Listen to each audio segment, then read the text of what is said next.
فیصلہ اس میں آئے چیف جسٹس صاحب اور سپریم کورٹ سے اور اس مسئلے کا حل نکلے، کیونکہ جن چیزوں کی طرف ہمارے محترم جج صاحبان نے، میں تو اشارہ نہیں کہوں گا، کھلم کھلا انہوں نے باتیں کر دی ہیں، سارا کچھ بتا دیا ہے، تو اب اس کے بعد تو کچھ رہ نہیں گیا. تو ہمیں اگر اس ملک کو مضبوط کرنا ہے تو تمام ادارے مضبوط ہونے چاہیے. سول بیوروکریسی ہے، آپ کی ملٹری اسٹیبلشمنٹ ہے، آپ کا جو آئین بنانے کا ادارہ ہے پارلیمان، یا جو انتظامیہ ہے پرائم منسٹرشپ، یا جو وزارت اعلیٰ کا جو ایک پورا انسٹیٹیوشن ہے مختلف صوبوں میں. لیکن سب سے امپورٹنٹ جوڈیشری ہے، کیونکہ جہاں سے بھی آپ کو تکلیف پہنچتی ہے الٹیمیٹلی آپ عدالت میں جاتے ہیں.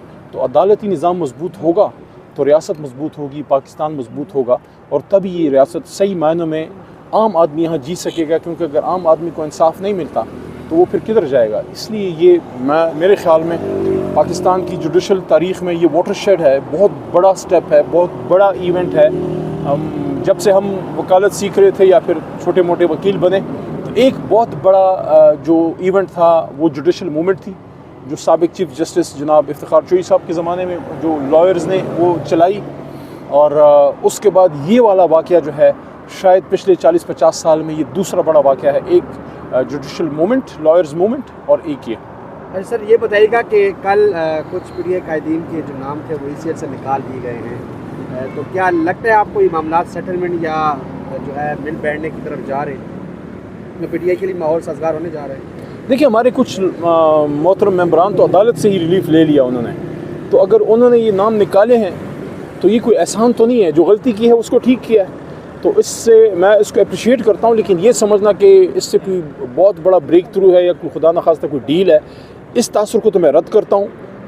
لیکن سٹیپ اچھا ہے کہ اگر آپ نے فارمر لیجسلیٹرز کو، کوئی دہشت گرد تو نہیں ہے، نہ ملک دشمن ہے، تو ان پہ اس طرح کی پابندیاں اور قدغنیں لگانا جو ہے یہ تو بہت بڑا سوالیہ نشان ہے. انہوں نے ہٹا دیا ہے، اچھا کیا ہے، لیکن اس کو ڈیل کا تاثر دینا، یہ سمجھنا کہ کوئی بہت ہی بڑی کوئی ریلیف آ رہی ہے. ریلیف تب آئے گی جب ہم عمران خان صاحب کو باہر دیکھیں گے. یہ باقی ساری کتابی کہانیاں ہیں، باتیں ہیں، کبھی ایک بھی لاگر یہ بات کرتا ہے، دوسرا وہ بات کرتا ہے. ہم تب مانیں گے جب عمران خان صاحب باہر آئیں، اور یہاں سے پھر بات کلیئر ہوگی کہ زرداری صاحب، اور آپ نے رانا صاحب کی بھی کسی نے بات کی، رانا ثناء اللہ صاحب کی بھی، کہ وہ کہہ رہے ہیں کہ جناب بات چیت ہونی چاہیے. تو جناب اگر آپ کہتے ہیں کہ بات چیت ہونی چاہیے تو ہاتھ باندھ کے اور پیروں میں بیڑیاں ڈال کے کون سی مذاکرات ہوتی ہیں؟ پہلے خان صاحب کو باہر نکالیں، غلط کیسز واپس لیں، اور ہمارے اسیران.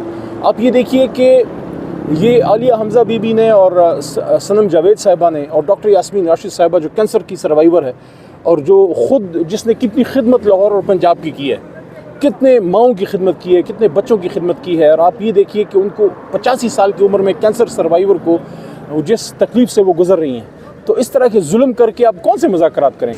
کیسی طبیعت آج ان کی؟ بشرا بیگم آئی تھی آج؟ وہ بھی ٹھیک تھی، وہ بھی ٹھیک تھی. جی خان صاحب بھی ٹھیک تھے، بشرا بیگم بھی الحمدللہ ٹھیک ہے.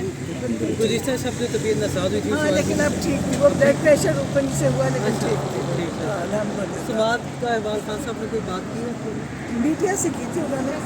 میڈیا سے ہاں میڈیا سے انہوں نے کیا، وہ آگے ان کی رپورٹ ہوگی. سائیکل شروع ہوگی. ابھی تک تو نہیں آئی تھی، ابھی تک نہیں آئی، ابھی تک رپورٹ نہیں آئی جو انہوں نے گفتگو کی. ختم ہو کچھ گیا آ رہی ہیں؟ رپورٹ ختم.